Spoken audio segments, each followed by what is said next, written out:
الله الرحمن الرحيم قل هو الله أحد الله الصمد لم يلد ولم يولد ولم يكن له كفوا أحد بسم الله الرحمن الرحيم قل أعوذ برب الفلق من شر ما خلق ومن شر غاسق إذا وقب ومن شر النفاثات في العقد ومن شر حاسد إذا حسد بسم الله الرحمن الرحيم قل أعوذ برب الناس ملك الناس إله الناس من شر الوسواس الخناس الذي يوسوس في صدور الناس من الجنة والناس آمين.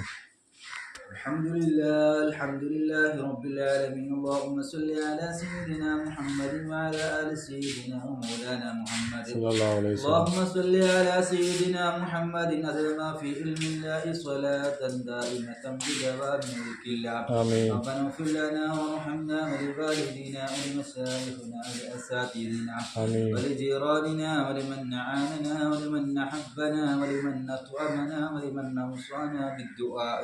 آمين. ولجميع أمة سيدنا المصطفى محمد صلى الله عليه وسلم. اللهم قنا ربنا شر ما قضيت.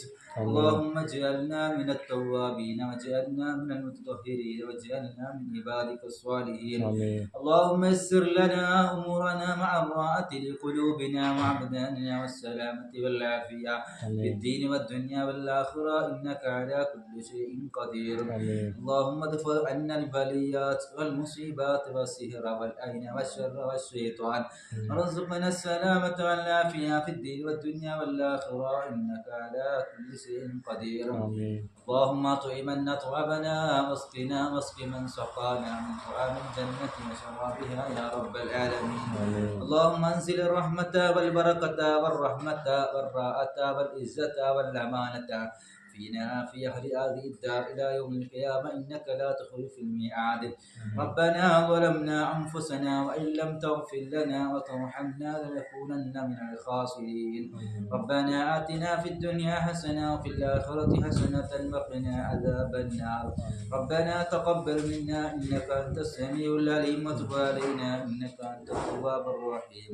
صلى الله تعالى وسلم على خير خلقه سيدنا محمد وآله وصحبه أجمعين.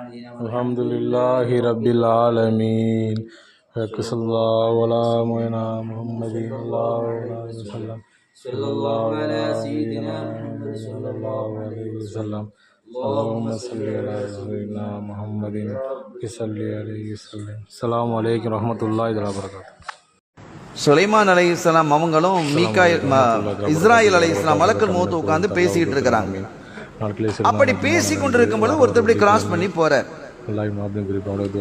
அவரை இப்படி மலக்குல் மௌத் அப்படியே உத்து பாக்குறாங்க. ஆஹா, சுலைமான் கேட்டாங்க, சுலைமான் நபி கேட்டாங்க, என்ன உத்து உத்து பாக்குறீங்களே, நீங்க உத்து பார்த்தாலே பெரிய ஆபத்துல. ஆமா, நாளைக்கு இந்த நேரத்தில் இவர் மையத், இப்ப மையத்து நடந்து போகுது.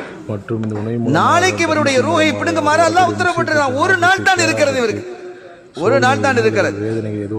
என்ன செய்ய முடியும்? அஜல் வந்தா போய் சேர வேண்டியதுதான். கொஞ்சம் காலம் கடந்தது, ஒரு நாள் முடிந்தது, பல நாட்கள் முடிந்தது, சில மாதங்கள் முடிந்து ஒரு நாள் சுலைமான் அலைஹிஸ்ஸலாம் அந்த மனுஷனை பார்க்கறாங்க. நாளைக்கு யார் ரூஹு பிரிய போகுதுன்னு சொல்லப்பட்டதோ அந்த மனுஷன் அப்படி நடந்து போறான். இவங்களுக்கு பெரிய கன்ஃபியூஸ், இது எப்படி சாத்தியமாயிடுச்சு? அந்த மனுஷன் தானே இவன். சிலரை நினைவு வைக்க முடியும் இல்லையா? நாளைக்கு இவன் உயிர் ரூஹு போகுதுன்னு அந்த மனசுல அப்படி ஃபிக்ஸ் ஆயிடும். ஒரு முக்கியமான விஷயம் இல்லையா அது? மறக்கக்கூடிய விஷயமா? எனவே என்ன, அவங்க மனசுல அப்படி பாக்குறாங்க. 3-4 மாசத்துக்கு பிறகு அவன் நடந்து போறான். இவன்ல அவன் அப்படின்னு ரொம்ப ஆச்சரியப்பட்டு போனாங்க. இது எப்படி சாத்தியமாயிற்று? இவன் எப்படி இன்னும் ஹயாத்தா இருக்கிறான்? மலக்குல் மௌத் திருப்பி வந்தாங்க. ஒரு தடவை வரும்போது சந்தி கேட்டாங்க, ஏற்கனவே ஒரு ஆளை பத்தி நீங்க இப்படி சொன்னீங்க. ஆமா, நாளைக்கு இவன் ஹயாத்தா இருக்க மாட்டான், மௌத்தா போயிடுவான்னு சொன்னீங்க. ஆனால் அவனை பல மாசத்துக்கு பிறகு நான் பார்த்தனே, சில நாட்களுக்கு முன்னால பார்த்தனே. என்ன ஆச்சு? அவன் தானா அல்லது அவனை மாதிரி வேற ஒருத்தன் இருக்கலாம்? இல்லை, சாடையில் இருக்கலாமே. அப்படியே அதையா நான் பார்த்துட்டானாங்க? இல்லை இல்லை, நீங்க அதே ஆளை தான் பார்த்துருக்கிறீங்க. அவனோட ரூஹை பிடுங்க இல்லை. ஏன்